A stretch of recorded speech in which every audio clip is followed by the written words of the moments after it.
কথিত আছে ধর্ম হোক যার যার বড়মা সবার। বড়মা না টানলে বড়মার কাছে কখনো আসা যায় না, তেমনি বড়মা কাউকে কখনো খালি হাত ফেরায় না। বড়মার টানে চলে এসেছিলাম বড়মার কাছে।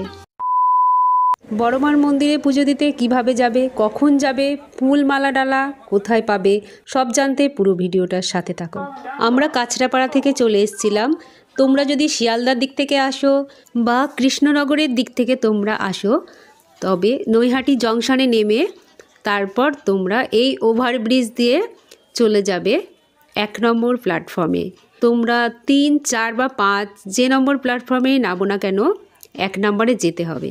এইখান দিয়ে এসে এই সিঁড়ি দিয়ে নেমে এই দিক দিয়ে একটা বেরোবার রাস্তা। এখানে সাবওয়ে রয়েছে, তোমরা চাইলে এই সাবওয়ে দিয়ে নেমে ডান দিকে এগিয়ে গিয়ে একদম রাস্তায় উঠতে পারবে।